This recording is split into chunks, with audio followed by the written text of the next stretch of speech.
जय महाराष्ट्र मंडळी.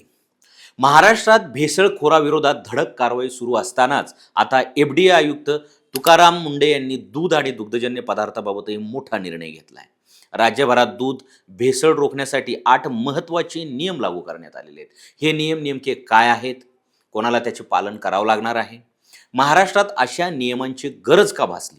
आणि नियम मोडणाऱ्यांवर नेमकी काय कारवाई होणार, या सर्व प्रश्नांची सविस्तर उत्तर आजच्या व्हिडिओमध्ये जाणून घेणार आहोत.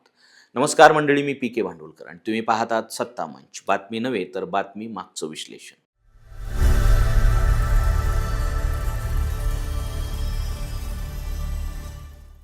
मंडळी, चला तर मग मुद्देसूद पाहूया नेमकं काय घडलंय. मुद्दा नंबर 1, तुकाराम मुंढेंनी दूध भेसळ विरोधात मोहीम का सुरू केली? गेल्या काही आठवड्यांपासून एफडीए राज्यभरात भेसळखोरांवर सातत्याने कारवाई करत आहे. गुटखा, पान मसाला आणि इतर खाद्यपदार्थानंतर आता प्रशासनाने दूध आणि दुग्धजन्य पदार्थाकडे लक्ष केंद्रित केलेलं आहे. कारण दूध हा प्रत्येक घरातील दैनंदिन आहाराचा सर्वात महत्त्वाचा भाग आहे. लहान मुले, गर्भवती महिला, ज्येष्ठ नागरिक आणि रुग्ण मोठ्या प्रमाणावर दुधावर अवलंबून असतात. अशा परिस्थितीत दुधात होणारी भेसळ ही केवळ कायद्याचा भंग नसून सार्वजनिक आरोग्याशी खेळ असल्याचं मुंडे यांनी स्पष्ट केलेलं आहे. मंडळी, त्यामुळे शेतापासून ग्राहकाच्या ताटापर्यंत संपूर्ण पुरवठा साखळी सुरक्षित करण्यासाठी ही मोहीम सुरू करण्यात आलेली आहे. मुद्दा नंबर 2, राज्यभर लागू केलेले 8 नियम नेमके कोणते? एफडीएने सर्व दूध उत्पादक प्रक्रिया, उद्योग आणि विक्रेत्यांसाठी 8 मूलभूत नियम अनिवार्य केलेले आहेत. यामध्ये नोंदणी व परवाना, अन्न उत्पादनाची मानके, दूषित घटकांवरील नियंत्रण, विक्रीवरील निर्बंध, योग्य लेबलिंग, सुरक्षित पॅकेजिंग आणि फोर्टिफिकेशन तसेच जाहिरात आणि दाव्यावरील नियमांचा समावेश आहे. या नियमांचे पालन केल्याशिवाय दूध किंवा दुग्धजन्य पदार्थाचा व्यवसाय करता येणार नाही. प्रशासनाचे म्हणणं आहे की राज्यभर एक समान अन्न सुरक्षा व्यवस्था निर्माण करण्यासाठी हे पाऊल आवश्यक आहे. आता पाहू मुद्दा क्रमांक 3, हे नियम कोणाला लागू होणार? मंडळी, हे नियम केवळ मोठ्या डेअरी उद्योगापुरते मर्यादित नाहीत.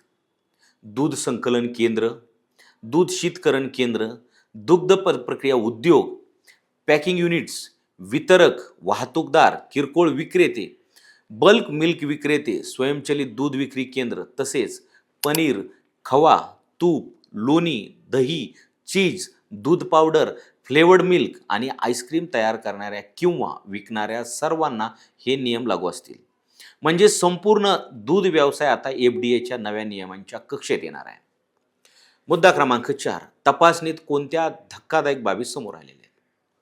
राज्यभर करण्यात आलेल्या तपासणीत अनेक गंभीर प्रकार उघडकीस आलेले आहेत. काही ठिकाणी दुधात पाणी मिसळल्याचे आढळले, तर काही ठिकाणी युरिया, डिटर्जंट, कॉस्टिक सोडा, स्टार्च, ग्लुकोज आणि मेलामाइन सारख्या घातक रसायनांचा वापर करून कृत्रिम दूध तयार केल्याचे निदर्शनास आलेले आहे. काही ठिकाणी दुधातील फॅट आणि एसएनएफचे प्रमाणही नियमानुसार नव्हते. तसेच अँटीबायोटिक अवशेष, अफ्लाटॉक्सिन, शीतसाखळीचे उल्लंघन, विनापरवाना व्यवसाय आणि चुकीचे लेबलिंग अशाही गंभीर त्रुटी आढळल्या. त्यामुळे प्रशासनाने कठोर कारवाईचा इशारा दिलेला आहे. मुद्दा क्रमांक 5, ग्राहकांनी आता कोणती काळजी घ्यावी? तुकाराम मुंढे यांनी नागरिकांनाही सतर्क राहण्याचे आवाहन केलेले आहे. सीलबंद नसलेले पाश्चराइज्ड दूध खरेदी करू नये. सुट्टे दूध घेताना विक्रेता अधिकृत आहे का ते तपासावे आणि कच्च्या दुधावर आवश्यक सूचना असणे गरजेचे आहे, असे त्यांनी स्पष्ट केले. तसेच दुधाच्या पॅकेटवरील लेबल, उत्पादनाची तारीख, कालबाह्यता तारीख आणि इतर माहिती वाचूनच खरेदी करण्याचा सल्लाही त्यांनी दिलेला आहे. आता पाहूया मुद्दा क्रमांक 6, नियम मोडणाऱ्यांवर काय कारवाई होणार आहे? मंडळी, एफडीएने स्पष्ट केलेलं आहे की नियमांचं उल्लंघन करणाऱ्यांवर कठोर कारवाई केली जाईल. भेसळ करणारे, चुकीची माहिती देणारे किंवा खोट्या जाहिराती करणाऱ्यावर मोठा दंड आणि कायदेशीर कारवाई होऊ शकते. प्रशासन आता विज्ञानाधारित तपासणी, नियमित निरीक्षण आणि आधुनिक फूड सेफ्टी मॅनेजमेंट सिस्टमच्या माध्यमातून संपूर्ण दूध साखळीवर लक्ष ठेवणार आहे. आता पाहूया मुद्दा क्रमांक 7, या निर्णयाचा सर्वसामान्यावर काय परिणाम होणार? मंडळी, या नियमांमुळे राज्यातील दूध उद्योगात अधिक पारदर्शकता येण्याची शक्यता आहे. ग्राहकांना अधिक सुरक्षित आणि दर्जेदार दूध मिळेल, तर प्रामाणिक दूध उत्पादकांनाही त्याचा फायदा होईल. दुसरीकडे भेसळ करणारे आणि नियम मोडणारे व्यावसायिक मात्र प्रशासनाच्या रडायावर असणार आहेत. त्यामुळे येत्या काही महिन्यांमध्ये राज्यभर मोठ्या प्रमाणावर तपासण्या आणि कारवाया वाढण्याची शक्यता व्यक्त केली जात आहे. तर मंडळी, या संपूर्ण निर्णयातून 3 गोष्टी स्पष्ट दिसतात. पहिली गोष्ट, महाराष्ट्रात दूध भेसळाविरोधात एफडीएने राज्यव्यापी आणि अधिक कठोर मोहीम सुरू केलेली आहे. दुसरी गोष्ट, दूध उत्पादनापासून विक्रीपर्यंतच्या प्रत्येक घटकावर आता कठोर नियम लागू करण्यात आलेले आहेत. आणि तिसरी गोष्ट, ग्राहकांना सुरक्षित, शुद्ध आणि दर्जेदार दूध मिळावे यासाठी प्रशासनाने यापुढे नियमभंग करणाऱ्यावर कठोर कारवाई करण्याचे संकेत दिलेले आहे. आता मंडळी, तुम्हीच सांगा, दूध भेसळ रोखण्यासाठी हे नियम पुरेसे आहेत का? आणि भेसळ करणाऱ्यांना आणखी कठोर शिक्षा व्हायला हवी का?